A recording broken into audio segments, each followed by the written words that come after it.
Audio Jungle. Audio Jungle. Audio Jungle. Audio Jungle. Juan José Martel, diputado de Cambio Democrático, está con nosotros. Juan José, bienvenido a la plataforma de Romeo Lemus News, un gusto conversar contigo. Y bueno, hay muchos temas, ¿no? ¿Qué tal? ¿Cómo estás? Pues muy bien, Romeo, es un verdadero gusto estar de nuevo contigo en este programa de Romeo Lemus Plataforma News. Qué bueno, te han gustado, que ha ganado muchísimo apoyo de la ciudadanía. Así es que te felicito y a las órdenes para que empecemos a platicar. Yo sé que hay un tema que tú lo dices por cerrado, pero la verdad es que yo me voy a atrever a abrir un poco la puerta porque quiero saber tu opinión sobre este tema, ¿no? Es el caso del por qué tú no vas como diputado de Cambio Democrático. Yo creo que tú has hecho un trabajo enorme en la Asamblea Legislativa, un trabajo que ha sido reconocido por la población y de repente nos damos cuenta que las cosas no son como la gente estaba esperando, es decir, buscar tu reelección. Te pido disculpas por abordar ese tema. Yo obviamente te sigo a través de las redes sociales y me doy cuenta que dices por cerrado este tema, pero quiero escuchar muy brevemente tu opinión. Sí, gracias. Gracias, Romeo. Mira, efectivamente yo cerré el caso, pero no hay ningún problema.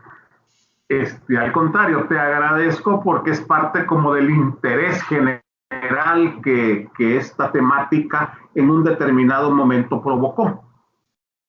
Yo puse a disposición del partido mi participación, es decir, después de 3 años de trabajo, yo consideré que si el partido necesitaba que yo continuara, pues entonces tenía la total disposición de volver otra vez a empujar y a reiniciar un esfuerzo que hace 3 años, o un poco más de 3 años, casi 4 años, a mí me pidieron en el partido. Es decir, hace 4 años a mí yo no llegué a pedir ninguna diputación, ninguna candidatura.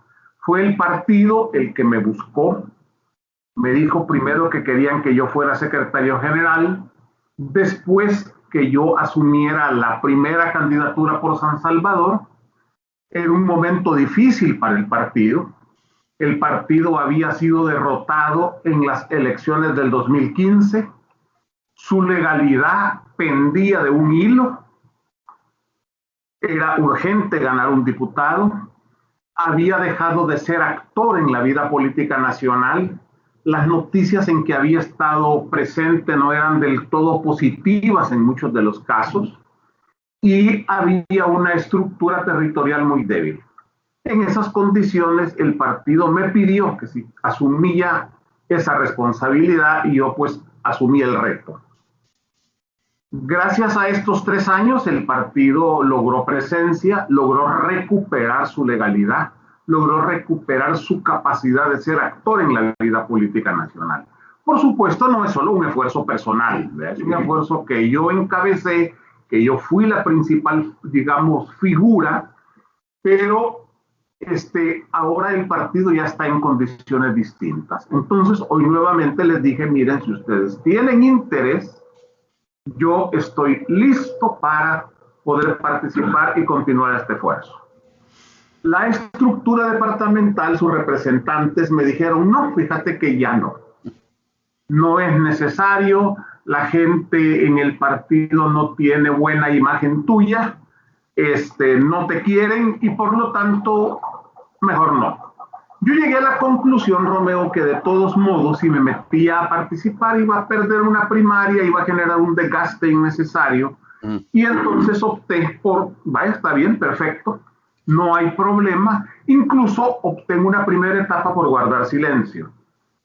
Fue hasta después de las primarias, que fueron las elecciones primarias, en que este tema de alguna manera comenzó a ser visto por el escrutinio público, que no aparecía como candidato, etcétera, que comenzaron las preguntas. Y así fue como esto ya lo había conversado en privado con varios diputados amigos que me preguntaron, otros que también no tan amigos, pero me preguntaron. Les dije lo mismo que a ti, es decir, puse a disposición, ellos decidieron no, es un asunto de ellos. Y a raíz de esto se fue haciendo público Esto reventó en varios medios de comunicación y entonces tuve que dar pues estas explicaciones que a ti te estoy dando de manera bastante resumida. Ya, me parece una pregunta más, Juanjo, sobre este tema para no detenernos mucho en esto, ¿no? A ver, tú me acabas de decir que lo que te expresaron es que el partido ya no te quiere, que la gente de Cambio Democrático ya no te quiere. Incluso escuché de un dirigente o exdirigente, no sé, Rubén Zamora, hablar y decir de que tú habías entregado el partido al presidente de la República, Nayib Bukele. Solo quiero escuchar tu reacción respecto a eso que han mencionado, ¿no? Bueno, mira, se han dicho muchas cosas.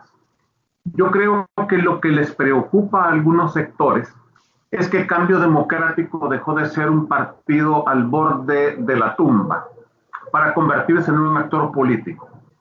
Gracias a la alianza que yo empujé con base para que Nayib Bukele ganara las elecciones, el partido recuperó su papel de actor político, a tal grado que se convirtió en un enemigo demasiado peligroso de los grupos de poder. Tan peligroso que tuvieron que eliminarlo legalmente en una actitud de atropello y en una acción ilegal y irresponsable del Tribunal Supremo Electoral. Si nosotros no hubiéramos tenido ningún valor, nadie se hubiera preocupado por tomar ese tipo de medidas.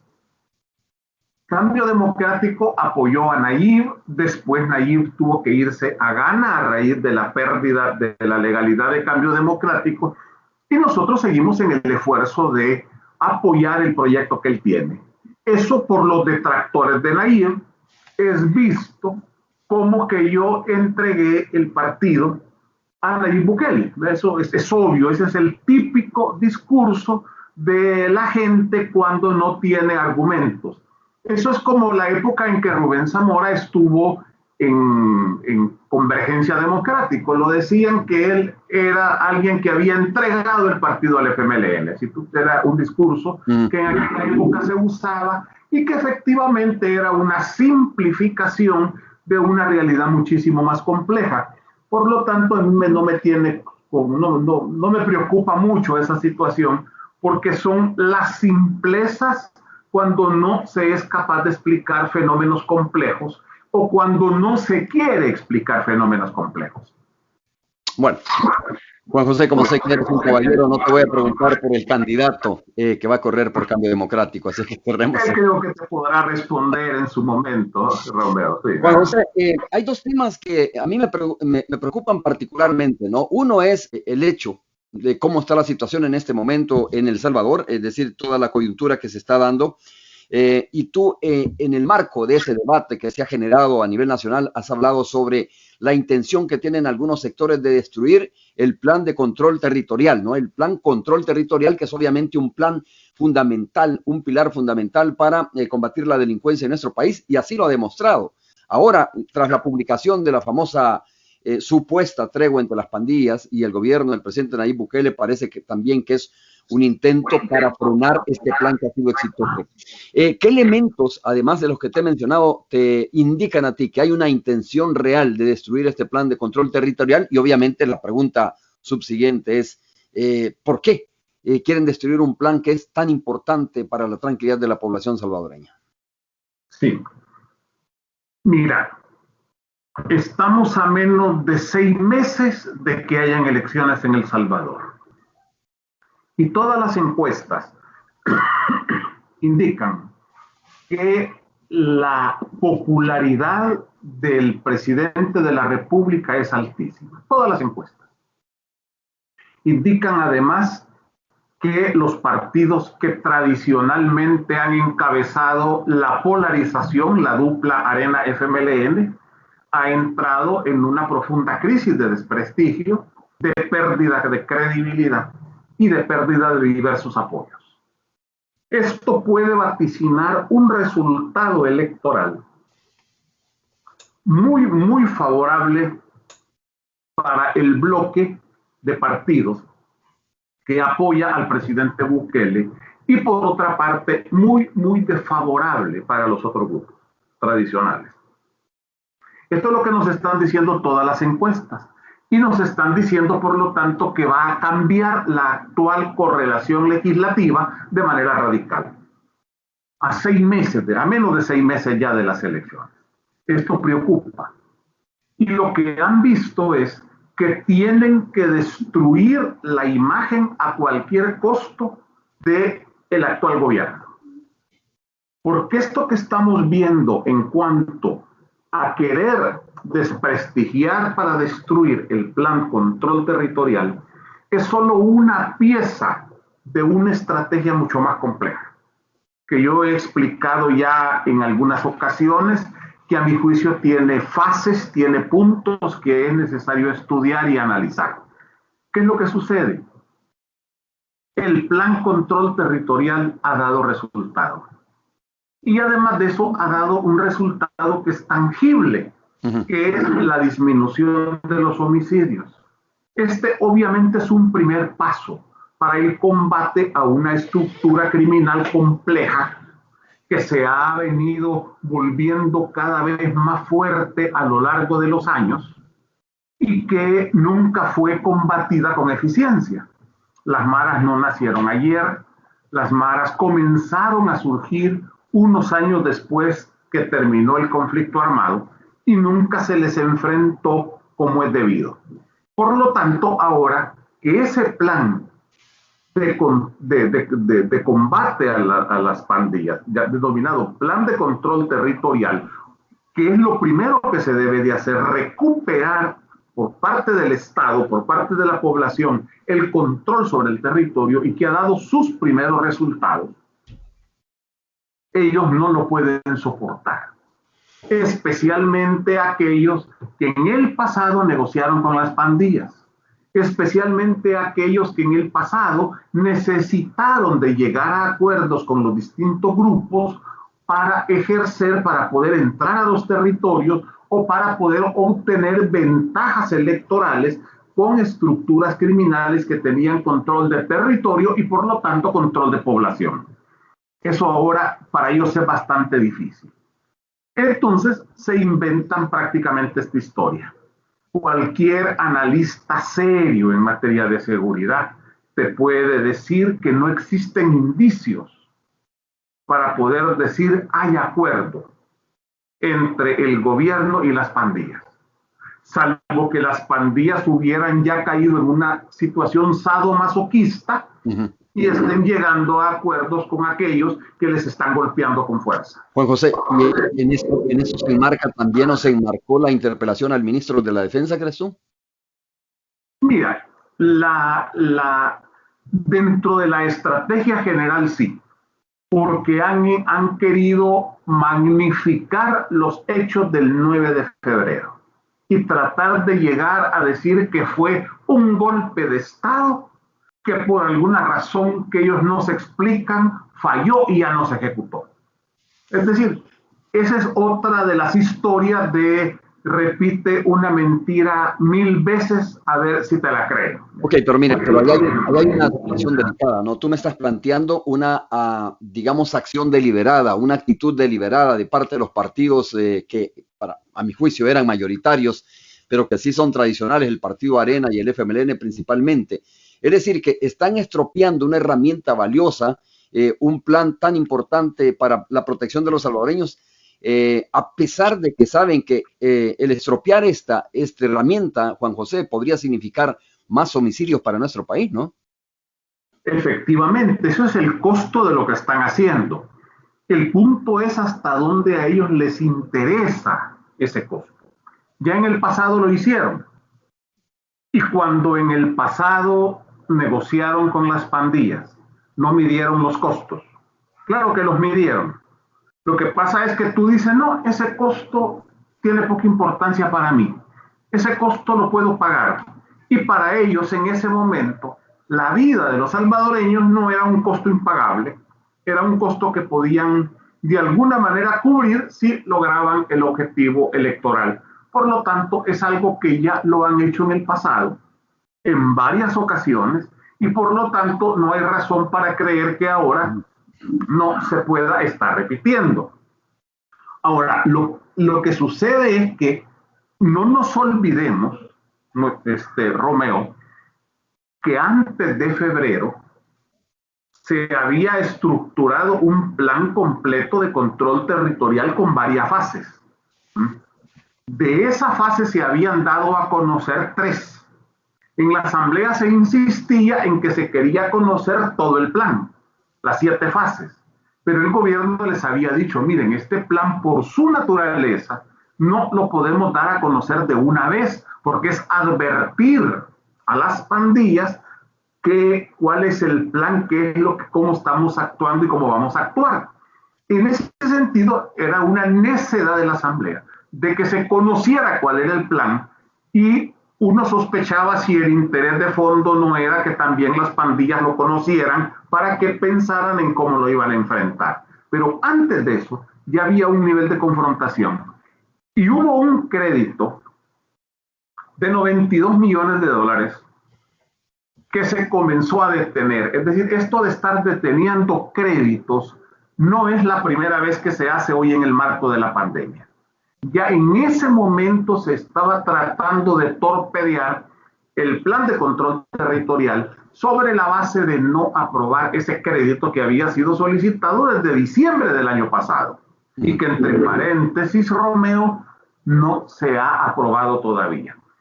Tenemos elementos como para poder decir, miren, siempre hubo una obstaculización al plan de control territorial que ahora, 6 meses después, se exacerba junto con una estrategia de hacer quedar mal al gobierno. Porque el otro objetivo, aparte de quebrarse el plan de control territorial, sin importarle los costos en vidas que pueda tener, sin importarle los costos económicos, porque al quebrarse el plan de control territorial, también se destruye todo el esfuerzo que se está haciendo en el combate a la extorsión.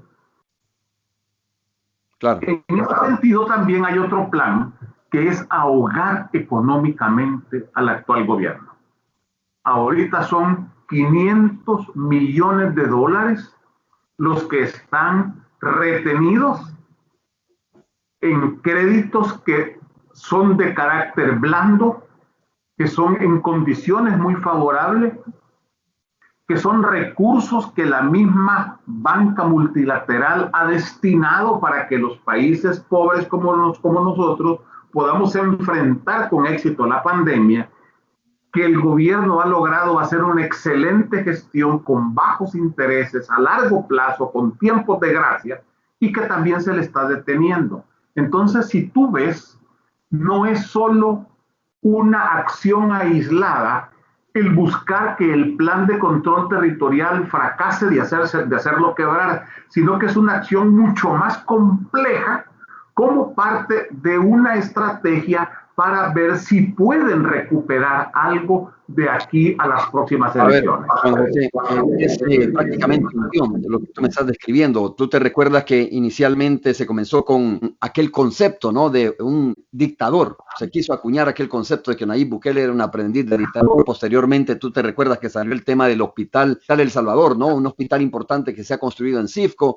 Y bueno, vino muchas estrategias, muchos componentes de este guión que hoy le suman lo que tú estás diciendo, ¿no?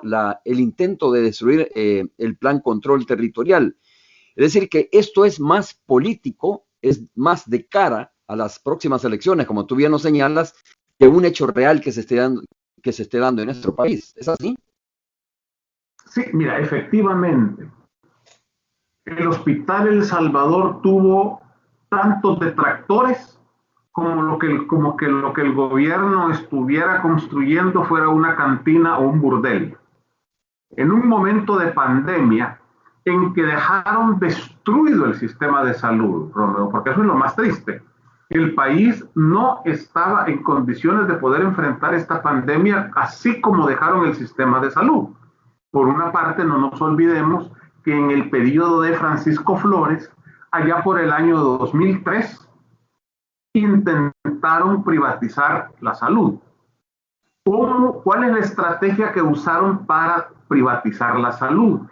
Destruir la capacidad de brindar un servicio con eficiencia.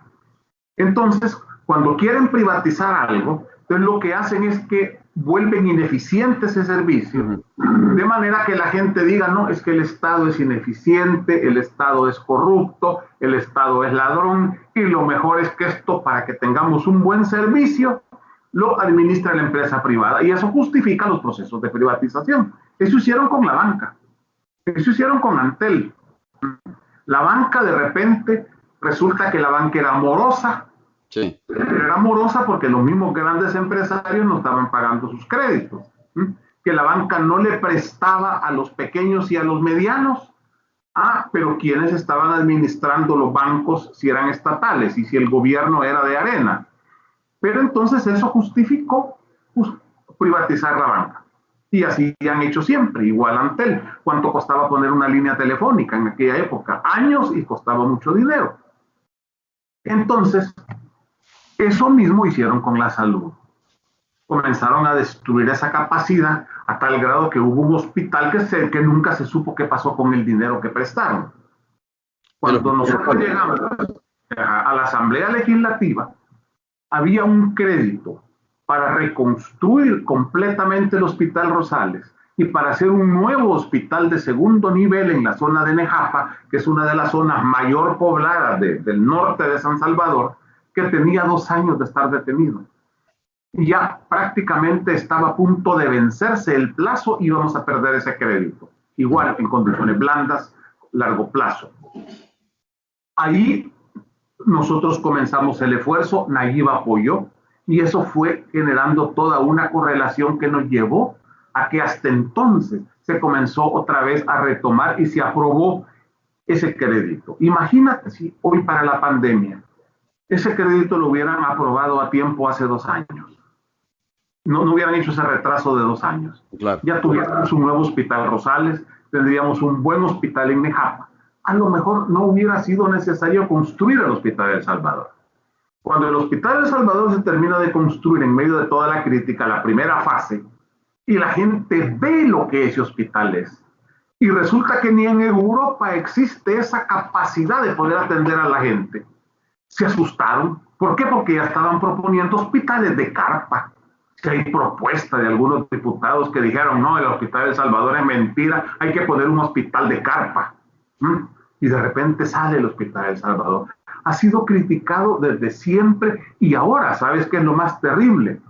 Están negándole el dinero para que funcione este hospital de los meses de agosto, septiembre, octubre, noviembre y diciembre. Claro, ya terminó agosto y no se logra. Es decir, han traído un guión desde que Nayib Bukele era aprendiz de dictador, luego atacaron el hospital, luego quisieron hacer creerle a la población que el gobierno había sido incapaz de enfrentar la pandemia. Pero mira, tú vas para la Asamblea Legislativa y este tema que te voy a preguntar, quiero que me lo confirmes, pero además escuchar tu propia opinión sobre esto, ¿no?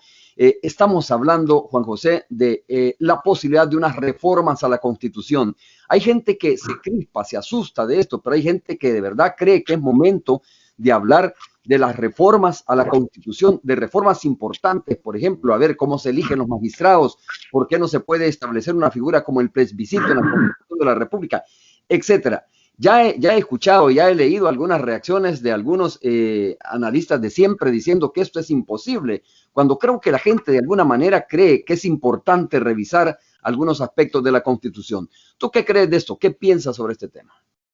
Sí, no, mira, toda reforma constitucional tiene que ser cuidadosamente analizada, pero reformar las leyes, incluyendo la Constitución de la República, es una necesidad. Porque las leyes responden a una necesidad, a una realidad, y esta realidad es cambiante en una sociedad. Esta Constitución, que se promulgó en el año 83, tuvo una reforma profunda en el año de 1992. Una reforma que permitió que terminara la guerra y que se abriera esta etapa que vivimos los salvadoreños a partir de la finalización del conflicto armado. En el pasado era un tabú reformar la Constitución. Si tú revisas la historia del Salvador, de antes de 1992, no existe una tan sola reforma a ninguna de las constituciones anteriores. No existe. Lo que se hacía se escribía en piedra y la realidad avanzaba. Entonces, ¿qué es lo que pasaba? Cuando eso escrito en piedra ya no podía continuar funcionando, lo lógico hubiera sido reformar la Constitución, pero lo que se hacía se provocaba el golpe de Estado. Y si tú revisas la historia de El Salvador, las nuevas constituciones que fueron surgiendo están siempre ligadas a un golpe de Estado, que fue necesario para romper el orden constitucional y abrir otra. En ese sentido, ese esquema se acabó en 1992, cuando por primera vez, sin que hubiese un golpe de Estado, la Constitución fue reformada para la paz. De esa fecha para acá, se han hecho múltiples reformas a la Constitución, algunas hasta casi sin mucha discusión, el tema del aborto, etc. Se han hecho muchas reformas a la Constitución. Y si tú revisas en la Asamblea Legislativa, hay varios expedientes solicitando reformas a la Constitución. Varios. Incluso esta semana firmé uno para revisar eso del fuero que tienen los diputados. Entonces hay una cantidad de reformas que están sobre la mesa, hay otras que se han venido haciendo. Entonces, ¿cuál es el temor? El miedo es que estas reformas no van a ser conducidas por los que siempre han moldeado la Constitución de la República en favor de sus intereses y del juego que ellos tienen en la sociedad. Ese es el punto de fondo. Yo diría, están otra vez sobrevalorando. Cualquier cosa que haga el gobierno es mala, esa es la estrategia. Cualquier cosa que haga el gobierno es mala y hay que buscarle el lado negativo y hay que buscarle el defecto y sobre esa base atacarla. Creo que la mayoría de la población conoce al vicepresidente, a Félix Ulloa. Sí. Saben que Félix Ulloa ha sido abogado muy connotado en el país y sigue siendo un abogado constitucionalista que ha trabajado muy duro en el tema de derechos electorales, que tiene numerosos trabajos hechos en materia constitucional. Yo incluso tuve el honor hace años de prologar uno de sus estudios que hizo que comenzó a estudiar las constituciones desde la Constitución de Cádiz, en España, que fue la primera que rigió en este territorio. Yo tuve el honor de prologar un trabajo que él desarrolló y todo el mundo lo conoce como alguien que ha estado interesado en el tema constitucional, en positivo. Incluso él ha ganado importantes demandas en la anterior sala de lo constitucional. La demanda para las listas, para que se abrieran las listas de los partidos políticos, para que dejara de votarse por bandera en diputados. ¿Quién la impulsó? Félix Ulloa. Es decir, Félix ha jugado un rol importante en la nueva arquitectura electoral que tiene el país. Claro, debería de ser un factor de confianza y no un factor de miedo. Tengo una tesis, ¿no?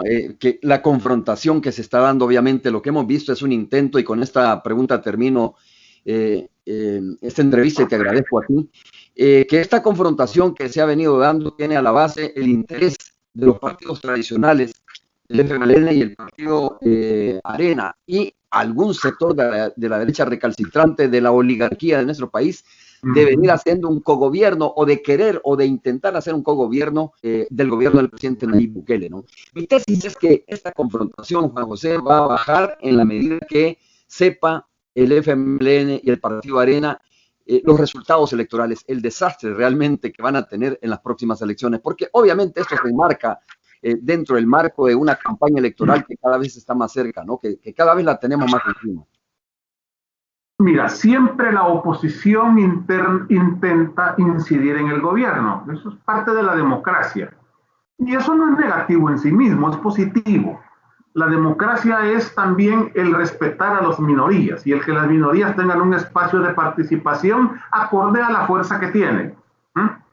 Lo que sucede ahora es que esa endeble correlación que no le da para hacer cogobierno, es que lo que pasa es que para hacer un cogobierno, Romeo, no solo se necesita tener fuerza, sino que también se necesita que haya interés común en los temas que van a amarrar ese acuerdo de cogobierno.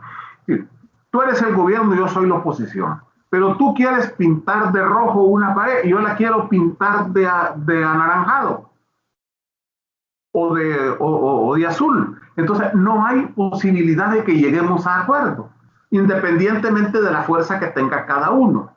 En ese sentido, el cogobierno es cierto que tiene como base la correlación de fuerzas, pero tiene como base la comunidad de intereses.